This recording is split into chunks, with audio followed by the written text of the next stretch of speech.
Mayong buntag kanatong tanan mga kahigalaan, gikan sa Visayas ug sa Mindanao.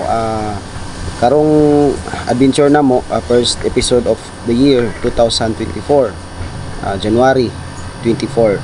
So naami diri ron sa lugar sa Mintal kung asa nagakuha og kuryente. Kauban ako akong igagaw na pinakasakala mga si Bulantoy, all the way from Duldol, Sitio Duldol. Ayan, naglabay na sa siyang laya guys kay actually ako din ang laya guys, nangulam lang siya. So kani siya guys, pinaka masipag ni na kung nilalang kung sa Tagalog pa. Ayan po, at shout out na lang din po ako sa mga kaibigan natin sa Luzon at sa lupalok man ng Pilipinas at sa buong mundo. Ayan po guys, nagsisimula na po kami na kumukuha kami ng chumechempo kami ng mga hito dito tsaka yung karpa.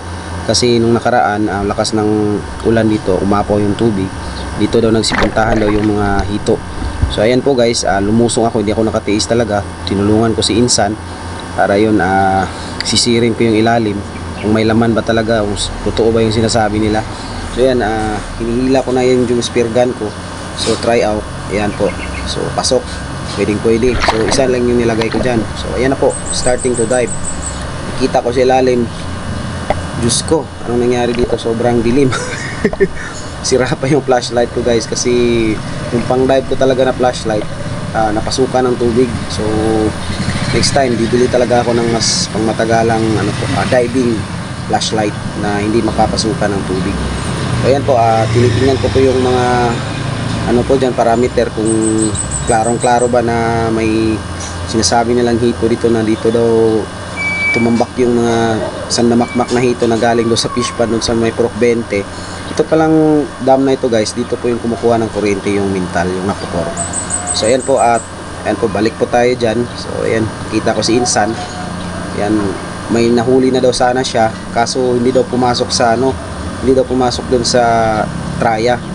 So yung tinitingnan niya, lilibutin niya sana yung mga bato dyan na sa ilalim, nakausli dyan yung mga tingga tsaka yung traya niya. Then po, at nagpakwentuhan kaming dalawa, tapos nakapag-decide siya na hanapin niya, baka andyan lang hindi pa nakalabas. So ayan po, maya't maya, ayan, tinitingnan niya yung kalug ng traya, baka hindi pa nakawala talaga yung si Karpa. Kasi Karpa daw yung guys, malaki, mga 3 kilo. Ayun, dumaan sa hindi lang daw na pumasok sa may bulsa ng traya. Ayun, sinisid niya na. At tapos ako dyan, tutulong din ako dyan pag na-identify niya talaga, pag andyan na yun sa loob. So yun, kung hindi talaga doon niya mahanap kung so ayan, maya't maya, kinakapa-kapa niya yan dyan para mas klarong-klaro kung andyan na ba talaga dyan sa loob. So ayan po, at tumulong na rin po ako dyan. Ayan, ako pong gisalong po kay Purag naluhi ko ni Insan ba. So amog yung gipangita kung naabagid rin si Karpa o si hito ba na, basta nalamay pang paniud to karong adlaw guys. So ayan po, balik po tayo dyan. So shout out nga pala kay Clyde Montares, ayan po, all the way po from Barubo, Surigao del Sur. Madayaw kaninyo tanan diha. So mga Surigao nun ako nga mga higala. O kay Clyde, o si asawa ni Ma'am Nili Piloy, yung vlogger din sa Kalam dyan sa Tandag. So balik po tayo dito guys, sisid ng sisi dyan guys. Umahon kami kasi parang konti na lang yung hangin dyan, pahinga, bumalik. Ayan po, sinisid talaga namin kung nandun pa ba yung Karpa. So ayan po, talaga sa awa ng Panginoon, nakaahon pa bumalik. So wala talaga daw guys. So yan po, baka nakawala na yun, andyan lang yan eh. So mahanap kami ng chimpo dito guys para mas klarong-klaro talaga na makahuli kami ngayong araw. So dito po, at naghahanap din ako ng spot na para yung makita ko hindi umatamaan si Insan, kasi baka biglang mag-dive siya ba. So bumalikwas ako ng ibang area.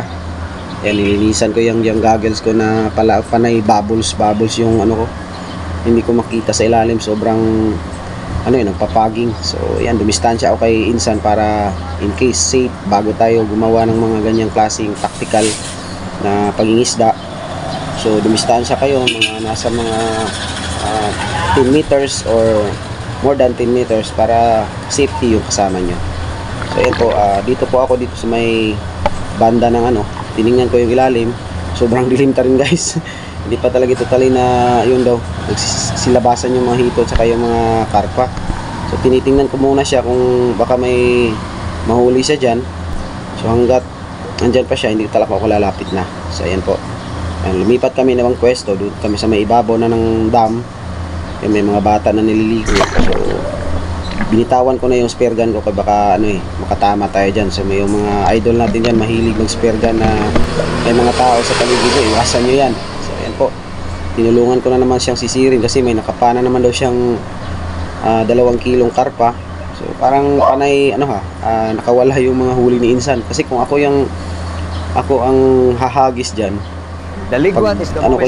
make it sure na pag andyan na sa harap ko, kakapain ko talaga yan. Hindi ko na, pag nahawakan ko, hindi ko talaga bibitawan guys. So ayan, tumulong tayo dyan kasi para mas mapadali yung pag-recover ng mga traya na sumabit dyan sa may mga kahoy or mga bato.